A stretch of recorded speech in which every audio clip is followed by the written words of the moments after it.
We have two very dynamic women that are going to be speaking on therapeutic yoga and mindfulness.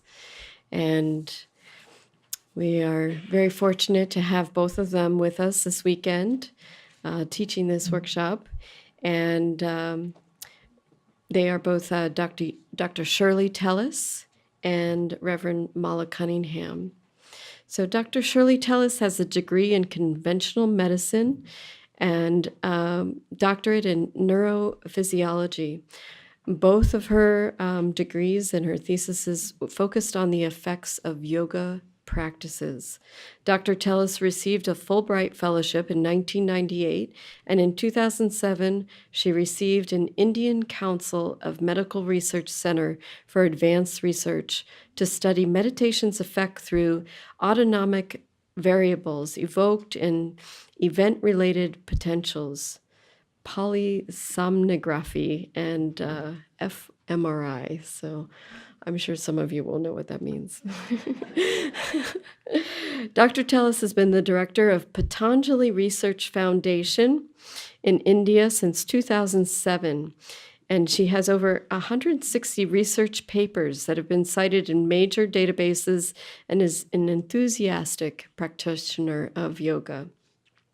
Reverend Mala Cunningham is a certified yoga therapist and counseling psychologist in private practice in Charlottesville, Virginia.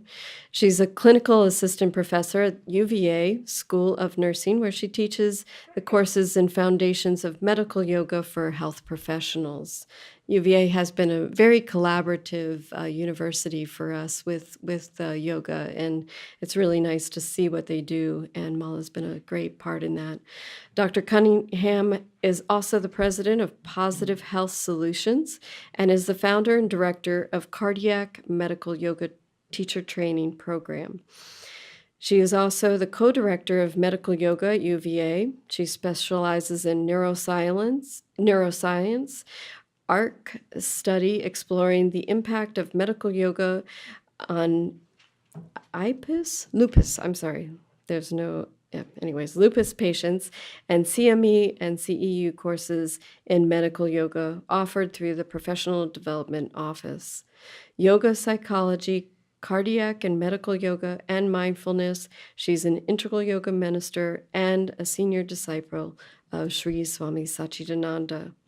She's been practicing and teaching yoga for over 35 years and has been featured in numerous radio, print, and TV interviews.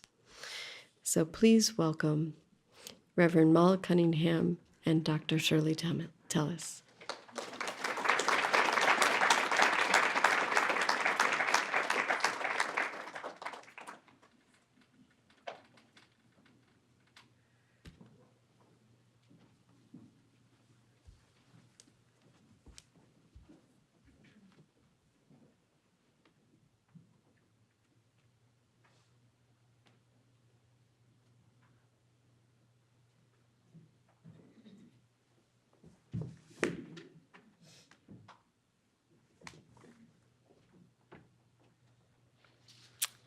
Good evening, everyone. It's so great to be here, and I'd like to take a moment and just say such a special thank you to Dr. Tellis for being here and visiting Yogaville and being here at our ashram. Shirley won't say this, but I will. She's world-renowned in her field and travels all over the world and talking about yoga through the lens of neuroscience and mindfulness and so on. And we're just so grateful to have her here. She's been so gracious with her time and being involved in the program this weekend. So thank you. And if you haven't noticed, we are yin and yang. We've been laughing about that the whole weekend.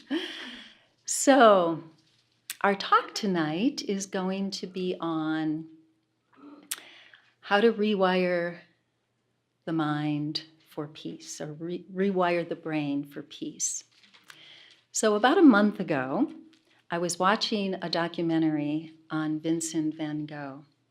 And it was quite fascinating. And I had one of these wow moments when I was watching this DVD, because he said 5 words that were in perfect alignment with one of the yoga practices. So some of you may know that Van Gogh he's just one of the most influential painters in modern Western art. He was not famous at all when he was still living, and he actually suffered from poverty and mental disturbance. So he did not have a great life as an adult. So what were these 5 words that he uttered and that is accredited to him? He said, "I paint to not think. I paint to not think." When I heard those words, I had a complete wow moment, because that is the practice of Pratibhaksha Bhavana, redirecting our energy into something positive, redirecting our thoughts, negative thoughts, into positive thoughts. So the question becomes, what do we do? How do we redirect our energy? How do we redirect our thoughts? Because if we want to rewire the brain, which is possible to do, neuroscience has now proven that. Neuroscience shows us in the last 20, 25 years, we clearly can see new neural pathways being built in the brain through mental and emotional manifestation, intentionality. When we have the intention, the brain follows that process. So we're responsible for our circuitry, is really the bottom line. We're in the driver's seat, which is such an exciting concept when you think about it, that we have that capacity to lay down new neural pathways in the brain through mental and emotional intentionality, which brings us to another yoga concept, which is called sankalpa, intention. So when we create intention, combined with Pratibhaksha Bhavana, combined with Dristi, which is focused mind. Many times people think it's focused gaze, which it is, but it's also focused. It's focusing. So when we bring these 3 things together, magic happens. When we don't have this going on in our lives and we stay to what our normal wiring is all about in the brain, we find that we're looping through negative thoughts, negative circuitry. You look into the brain, you see the amygdala flaring, you see all the different parts of the brain involved in survival or defensiveness or protection or protecting from emotional vulnerability. You see the circuitry lighting up around those processes, those mental and emotional processes. You see? But when we finally get tired of this looping and we get fatigued with not finding happiness, with not finding peace, then we can turn to things like the yoga practices and begin to rewire our circuitry through mental and emotional intentionality, through mantra, through focused mind, through doing cognitive revamping, changing those negative thought patterns into something positive. You see? And when we do that, guess what? Guess what happens? They have found this process called neuronal Darwinism. You know, the strongest survive and the weakest begin to drift away and disintegrate. And that's what happens in our neural pathways. When we start to build different circuitry and lay down new neural pathways, there it is. And the old process of negative looping and negative thinking and judgmental thinking and critical thinking about yourself and other people, it starts to melt away. That's so powerful to have these kind of practices. So rewiring the brain for peace takes intentionality. Do you want that in your life? Now, everybody would normally say, yes, I want that in my life. But the truth is, sometimes people don't want it because sometimes people get attention through negative thinking or through sabotage, whatever, however that gets configured. We say we want it, but then the layers underneath might sabotage us. So we have to begin to examine what is really our truth. What do we really want? Because whatever you want is getting carved out in the brain, whether it's conscious or unconscious. The circuitry is being developed and we're in the driver's seat. So I'd like to take a moment, and then I'll turn it over to Dr. Tellis. I'd like to take a moment and just take you through just a 2-minute, really powerful experience for you to sort of understand the power of what I'm talking about and the capacity that we have to activate happy hormones in our system. What are some of the happy hormones? A good way to remember it is the acronym DOSE. Dopamine, oxytocin, serotonin, endorphins. Okay? We have the capacity to not just let it happen to us and be in the passenger seat, we have the capacity to activate these happy hormones. And I'm going to show you a technique to do that. You want to do that? You want to try it? Okay. So if you could take a moment and just adjust your body so that you're sitting comfortably and the rib cage is just a little bit lifted and you can close your eyes. And first we'll just take a deep, deep breath.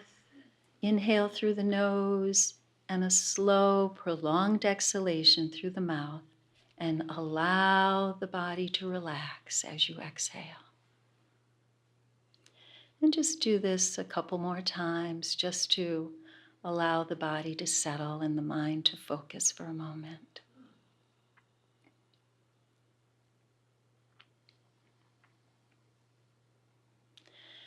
Okay, now what we're going to do is I'd like you to come up with a thought that is positive and affirming. So the thought should be as if it has already happened. So in other words, you can say, I am calm and peaceful, or I am strong and confident. Whatever your affirmation is fine. It can be about healing or physical or mental or emotional healing. You're claiming it as true, okay? So have your thought. And what we're going to do is we're going to inhale and hold the breath inhaled. You're going to bear down just real soft, just kind of a soft bearing down. Say and repeat the affirmation once or twice, and then slowly release the breath through the mouth. Okay? So I'll take you through it once, and then you can do it a couple more times on your own. So inhaling, hold the breath, inhale, bear down slightly, say your affirmation.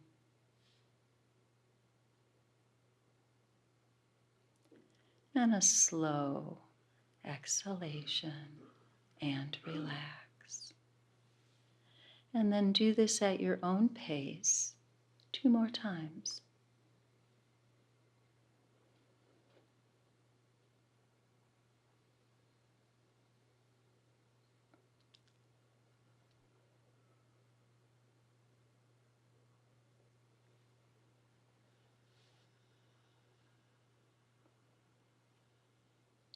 And just notice now how you feel.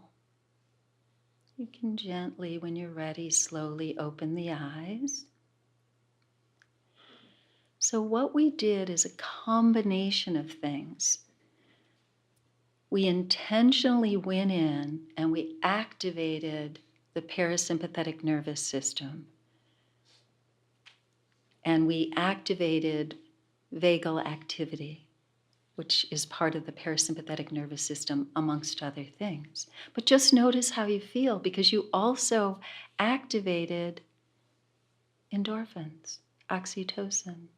So you feel more relaxed and more calm.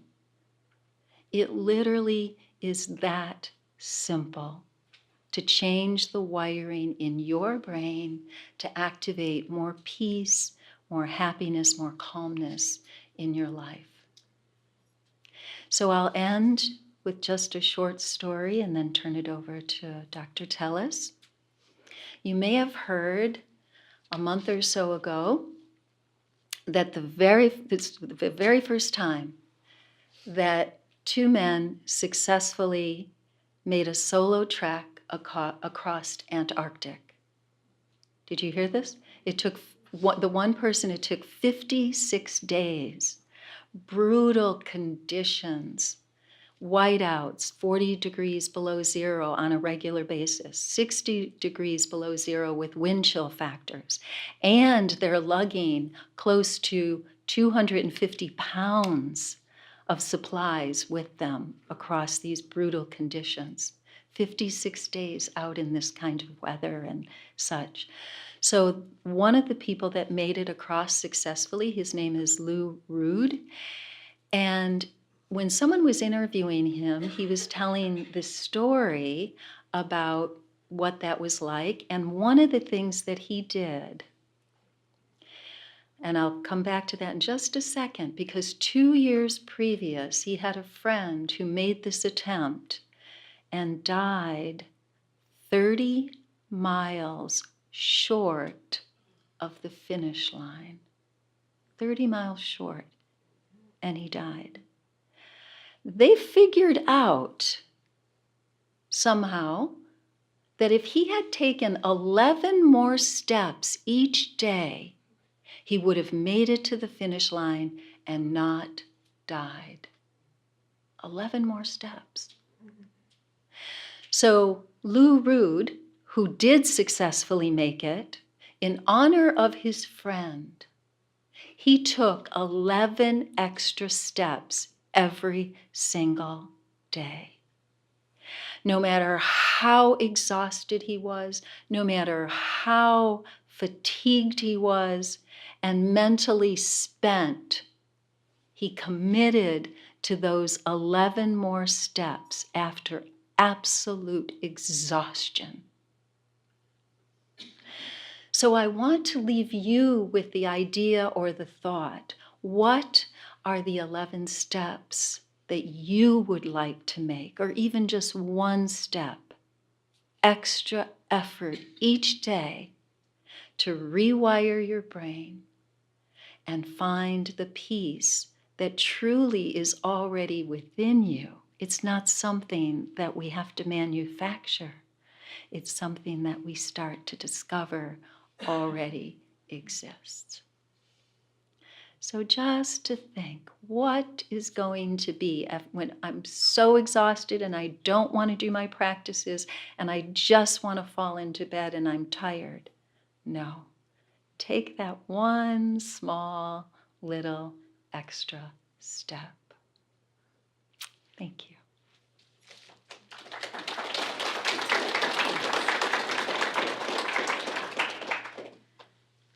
Namaste and good evening. I'm very happy to be here in Yogaville, and thank you very much, Mara, for that lovely introduction. Thank you, Shirley. The brain is actually one of the most fascinating organs because it's so changeable. And this changeability is maximum as the baby is developing in the last 3 months of pregnancy up to 2 years of life. So that's the time maximum change can occur. But very fortunately for us, it doesn't end there. Change is possible as long as we are alive. And that's the whole message that Dr. Cunningham Mala has already given.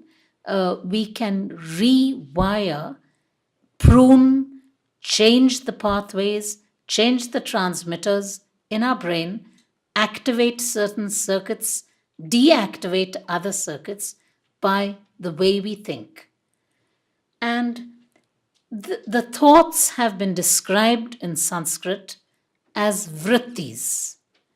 The sage Patanjali mentioned 5 obstacles to happiness. And I thought that at this time, in the evening, rather than going into neuroscience, I would like to mention these 5 obstacles to happiness, which are present, it isn't just 1,000 years before BC, but very relevant today for all of us. So let's look at these 5 obstacles. The first one in Sanskrit is, I'm just saying them in any order, is raga. Raga is attachment to comfort and pleasure. So, for example, we may want very much to go to a conference, but we may be very attached to having a private room. So we go for a conference, and I've had this experience myself, and we don't get the amount of privacy that we want. And though everything else about the conference is very pleasurable and we are getting a lot of the information for which we have come, somewhere we are troubled by the fact that there is this discomfort. We are not getting the pleasure that we wanted, which is privacy. Okay? It could be many other things. And I would like to say sometimes we can carry the notion of health and healthful living too far. I'll give you an example of this. I was at another very beautiful venue, which some of you would know, Kripalu, in cold weather. And the food there, of course, is lovely as it is indeed here. And I was sitting with a group of friends, and we were all eating warm food. But there were these people who seemed to be really dedicated to healthy eating. And though it was really cold, they were rather mournfully munching away at lettuce and nothing warm. So I felt that's being a little liking healthful eating too much. So, that could also be an example of an obstacle to happiness. So it's good to have a little balance. So that's raga. What about dvesha? Dvesha is when we don't like something. So we don't want pain. Pain is this very act of not wanting pain is an obstacle to happiness. So a very simple example could be we may not want to be around people who are talking very loudly on a cell phone, for example. So that's a very simple example.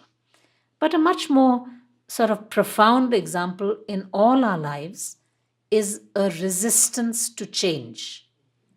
The only reality is change. And yet, even if it's as simple a thing as being asked to, say, move from one room to another in our workplace, that can be discomforting and that can cause a sense of displeasure or be our mind would be perturbed for a while because change is uncomfortable. So the first thing to realize is change is inevitable and change should be accepted as a part of life which we will face and we should face with grace. I'll come to the third point. So raga, dvesha, strong likes, dislikes. Then the third one is asmita. Asmita is a sense of I-ness. So this could be labeling ourselves. I am identifying ourselves with our occupation. So if that occupation is no longer there, we retire. What are we then? Have we lost our identity? That's when many people who are retired feel very unhappy. Or I am, say, a householder, I am a parent. Children go away, the empty nest syndrome, people are unhappy. I am successful. Suddenly success vanishes. What are we? It could also be an obstacle to happiness if we label ourselves negatively. I am bad. I am negative. So neither should be there. It should be a balance. Try not to use any label for yourself because all of us deserve to be happy, don't we? So the more we label ourselves, the less happy we are. The more we label other people, also, the less happy we are. So that's the third one. So raga, dvesha, asmita. Then we come to, I'm saying the most profound last, abhinivesha, or the fear. Abhinivesha, in its most authentic form, is the fear of death. Because the natural tendency of any living thing, even the smallest ladybird which you may see in your room here, wants to live. So every small creature wants to be alive. That's the tendency. But it's not just the fear of death. We have fear of many things. As soon as we begin to like someone, love someone, there is a fear of loss. As soon as we may wish for something, a new home or a new car, we buy it, and then we start fearing that it'll get scratched or it'll get in some way destroyed. So getting something is only a cause of fear if we fear loss or we fear destruction of the object which we think has brought us happiness. That's, in a way, a very transient illusion of happiness. Fear, all of us would have experienced this in some form of or another, fear of death. Anyone, either we ourselves or a loved one, has to go to the doctor. So there is immediately all other problems seem trivial. Yeah? Because at that moment, everything is focused on the health of either ourselves or the person we care very deeply about until we get a clear certificate from the doctor that everything is fine. So that, what is that rush, that churn, that sleeplessness? That is abhinivesha, the fear of death. And yet, death is inevitable. So why suffer all that? In fact, faith and many of the other things we have talked about can help us largely in overcoming this fear. And finally, the fifth obstacle to happiness, probably the most profound of them all, is avidya, or wrong knowledge. What is this wrong knowledge? The wrong knowledge is the idea that this life, this, like me being here today, is my reality at this minute. But if I think that this is the ultimate reality, it is totally wrong, because it is just, we are all just part of a transcendental or transcendent consciousness and ultimate truth. And if we look at that wider picture, something like a disagreement with a neighbor or feeling troubled about something someone has said looks so petty and trivial And then in that larger picture, we say, we can just afford to let it be. Why does it matter? We can let it ride. So if we remember these 5 and keep them in our minds, don't be too strongly attached to wanting comfort, that is raga, and even do not be too strongly attached to wanting to be healthful living, checking the labels of everything in the grocery store that it doesn't have something. Okay, sometimes you may have an additive or a chemical. So what? It's not really going to, kill you that day. That's what I have to say. So raga, dvesha, really not liking something. So maybe, and this, I don't think it happens so often here, but it does happen very often in India. People, depending on the distance they are talking to the person, the distance at which the other person is, very often you'll see people standing in a line really shouting into their cell phone or mobile phone, particularly if they're talking to someone far away, and these may be older people. And at one time it used to really annoy me. So I said, this is dvesha. And then now I can see it with a sense of humor. And in fact, it makes me feel, in a way, happy because it makes me laugh in a nice way. So raga, dvesha, asmita. Don't label ourselves. Let us not label each other either. And that's the beautiful message of Yoga Will. So everything is included, everything is accepted. Very beautiful message. Then let us not have fear, whether it is a fear of a phobia of, say, insects or something silly like that, which is not, it is real to the person who has the phobia. But try gradually to reduce it. And indeed, there are yoga practices which can help people effectively deal with all kinds of phobias. And of course, the ultimate phobia of fear in Abhinivesha is the fear of losing our life itself.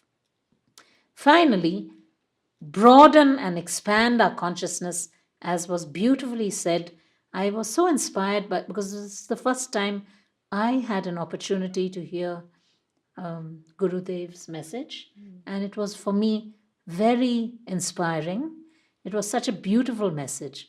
So let us the idea of expanding the mind, quietening it and expanding it through meditation, so that we don't have this limited idea of this small day or our small lives being the ultimate reality. The reality is so much bigger than that. So, with that, I say thank you. Thank you.